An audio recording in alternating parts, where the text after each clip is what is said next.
Bonjour tout le monde, j'espère que vous allez très bien. Alors aujourd'hui je vous retrouve avec une nouvelle vidéo, c'est l'épisode 2 de ma série Inspiration. La dernière fois je l'ai fait avec patience. Aujourd'hui je vais interviewer Leven Miguel Candelo. C'est un jeune activiste avec qui je m'entends très bien. Je trouve qu'il a des super valeurs, c'est une personne super chouette. Et en fait je l'ai interviewé parce que je trouve qu'il fait toujours énormément de choses et je suis toujours hyper inspirée par tout ce qu'il fait. Quand on va sur sa page Instagram, il est noté, alors, Leven Miguel, 25 years old, Christian, Afro-Payan, paralegal, student, activist, poet, leader of Colamela, Stamp Media, etc. Leven, c'est clairement le genre de personne qu'on peut qualifier de overachiever. Et dans tout ce qu'il fait, il a toujours les autres individus dans son cœur. Là, cet après-midi-là, je l'avais passé avec lui et sa copine et les deux sont juste géniaux. On a passé un très bon moment avant d'enregistrer la vidéo. J'espère que ça va vous plaire et n'hésitez pas à aller le suivre et à voir ce qu'il fait. Alors, je commence directement cette vidéo en parlant de l'université à Anvers. En fait, Leven fait partie des fondateurs de pas mal d'associations afrodescendantes à Anvers, notamment le premier cercle d'étudiants africains au sein d'une université flamande qui est le cercle AYO à Anvers. À présent, il y a d'autres universités qui commencent à avoir des cercles africains en Flandre, comme par exemple l'université de Leuven, etc. Je trouve ça super intéressant et en même temps super choquant en fait que ça n'existait pas déjà avant. Et dans cette vidéo, il va nous parler de tout ça. African Storytelling aussi, donc avec l'année passée avec Sekou, donc en fait un événement autour du storytelling en fait, donc parce que le storytelling c'est quelque chose de très fort, surtout chez nous les Africains, et on veut un peu faire revivre ça, surtout chez les étudiants afro-descendants, parce qu'on trouve que c'est une culture très importante chez nous les Africains, on doit surtout garder ça en fait, parce que surtout quand on sait que notre l'histoire africaine est basée sur l'oral, et c'est pas basé sur l'écrit comme ici à l'Occident. Je trouve que c'est très intéressant de faire ça. Et on organise en flamand on appelle ça des TD, donc en fait de moments où les gens peuvent se réunir pour une soirée, par exemple. Au fin avril, le 20 avril, on a Sapé comme jamais. Donc Sapé comme jamais, en fait, c'est aussi une soirée où les gens peuvent se réunir les noms dit déjà sous les thèmes sapologie. Et l'année passée aussi, on avait organisé Black History Month, le premier Black History Month en Belgique. Donc, bien sûr, conscientiser, parler de la culture noire en Belgique, c'est exactement. C'est marrant parce que, comme par hasard, pour le coup, hier j'étais au Gala Binabi. Et je pense que ça fait 40 ans que ça existe ici à Bruxelles. Et vous, en fait, avec AYO, c'est la première association d'afro-descendants dans les universités belges. Ah, Anvers, flamande, quoi.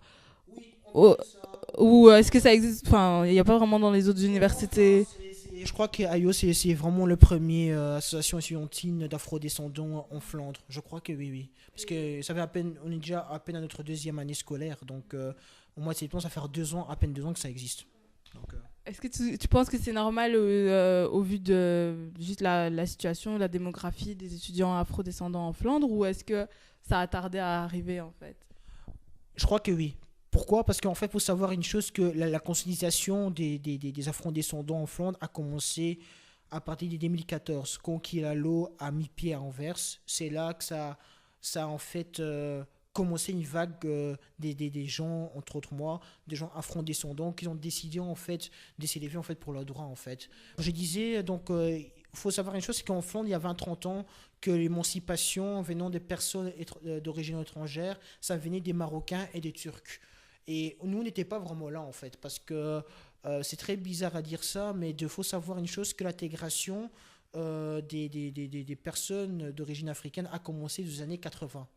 Avant ça, il n'y avait pas ça, parce qu'avant, l'idée des Belges était que voilà, que les gens qui viennent du Congo, qui viennent du Rwanda et du Burundi, parce que c'est ça les trois colonies belges, l'idée c'est qu'ils viennent étudier, après ils retournent dans leur pays. Donc Congo, après plus tard Zaïre, Rwanda et puis Burundi.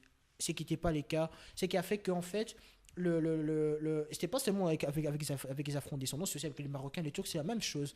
Donc avec ces trois grands groupes, leur idée c'était que l'un vient étudier, l'autre vient travailler pour nous, et une fois que c'est fini, allez, il retourne. Alors que voilà, certains commencent à faire la foyer ici, certains commencent à avoir des enfants ici, certains ont même ramené leurs enfants ici en Belgique. Ça devient de plus en plus difficile. Ça fait qu'aux des années 80, il y a eu comment dire, cette politique d'intégration en fait, mais qui était venue très en retard parce que surtout si on compare les Pays-Bas, le France, surtout parlons pas de la Grande-Bretagne, ils avaient déjà commencé cette sorte d'intégration, même si c'était bien sûr sous un modèle colonial, mais quand même, ils avaient quand même essayé d'inclure en fait.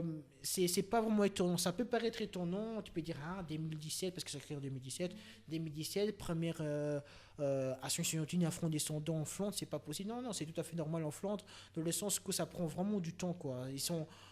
Les Flamands, en fait, ils sont connus pour être très conservatifs, en fait. On va peut-être un petit peu plus revenir donc au sujet de la série de vidéos que je fais maintenant, sur l'inspiration et tout ça. Moi, j'aurais bien aimé savoir, est-ce que toi, je pense en tant qu'afro-descendant, on a tous un peu des challenges à affronter ici quand on habite en Belgique et puis partout dans le monde, hein, de toute façon. Est-ce que toi, tu as des outils, comment est-ce que...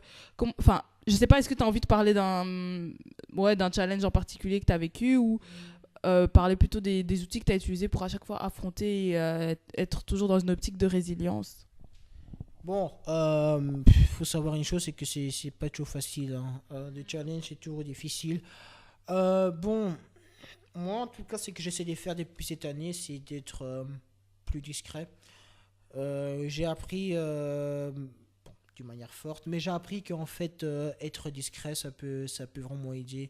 Ça peut aussi faire en sorte aussi que tu n'aies pas beaucoup de problèmes et que tu n'aies pas des ondes négatives autour de toi, en fait. Parce que, en fait, j'ai quelqu'un qui peut être très ouvert, mais j'ai constaté qu'en fait, être très ouvert, c'est bien, mais en même temps, c'est un danger aussi. Ça peut se tourner très vite. Oui, voilà, ça peut se retourner très vite contre toi. Et donc, en fait, moi, c'est pour ça que moi, maintenant, je préfère être distant. J'ai fait mon truc de mon côté plutôt. Donc, je fais des trucs de mon côté. Et puis, voilà, si ça marche bien, tant mieux. Si ça marche pas, bah, c'est pas grave. Au moins, je suis là. Parce qu'avant, j'avais toujours tendance à, si j'avais une idée, même si c'était une idée, c'est pas un projet concret, mais j'avais une idée, je dis ça à telle personne. Ah oui, j'ai une idée, ça. Mais j'ai constaté qu'avec les temps, que ça peut être vraiment être dangereux parce que ça va vraiment retourner contre toi. Donc j'ai décidé, tu sais quoi, si j'ai un projet, je vais d'abord concrétiser ces projets. Et une fois que ces projets concrétisés, je vais contacter les personnes qui savent m'aider dans ces points-là. Et après, si ça va, tant mieux, on avance. Si ça va pas, tant pis. Est-ce que toi, tu as une routine qui te fait que tu arrives à voilà, toujours te sentir bien dans ta peau et continuer à avancer? Et puis, est-ce que tu as aussi des recommandations, des outils, des astuces, des livres, j'en sais rien, quelque chose qui peut aider les autres personnes qui te regardent aujourd'hui? Bah, en fait, depuis mois de juillet, non. Oui, fin juillet, l'année passée, j'ai commencé à faire du sport. Et au début, je ne me réalisais pas, mais franchement, du sport, ça fait vraiment du bien. Entre juillet et septembre, j'ai passé un moment assez difficile. Je ne vais pas revenir là-dessus, c'est pas important. Mais c'est en tout cas, je me dis que si au moment là, j'avais pas fait du sport, peut-être j'aurais fait peut-être certaines choses dont j'aurais dit aujourd'hui que j'aurais pas dû faire ça. Mais le fait que j'ai recommencé à ces moments-là, je sais pas si c'était hasard ou pas, mais au moment que je commençais à faire du sport, c'est là que ça m'a permis en fait de non seulement de travailler sur moi physiquement, mais aussi de travailler aussi à ma maîtrise du soi. Voilà, c'était ça le mot que je cherchais. À ma maîtrise du soi. Parce que, en fait, le fait que je commence à faire du sport, je savais en fait tout se remettre sur place. Et aussi, en même temps, aussi à apprendre à me concentrer sur moi-même, en fait. Et apprendre à faire distinction, ce qui est pertinent et ce qui n'est pas pertinent. Et surtout, moi, je suis quelqu'un qui est très émotionnel et qui sait prendre certaines choses trop sur moi, enfin très personnellement. Et donc en fait, l'espoir a permis que je puisse rester calme, rester zen, même si il y a des moments que je peux vraiment, voilà. Ouais, mais ça m'a vraiment surtout aidé. Et surtout aussi être entouré aussi des gens aussi qui sont positifs et qui veulent aller de l'avant. Ça c'est très important aussi.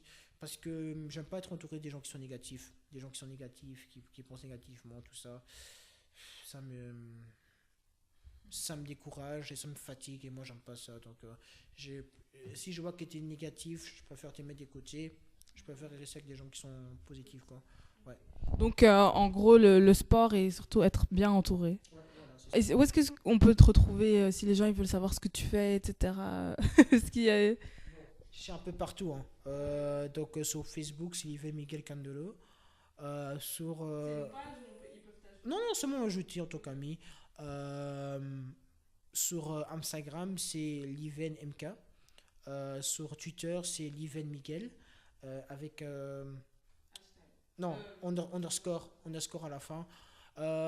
Et puis c'est oui, non, c'est pas grave. Et puis sur LinkedIn, c'est Liven Miguel Candelo. Donc les gens savent me trouver sur ces quatre oui, ces quatre raisons. Super, bah merci beaucoup en tout cas, c'est hyper intéressant, hyper inspirant. Et je te dis à très bientôt, hein, j'espère.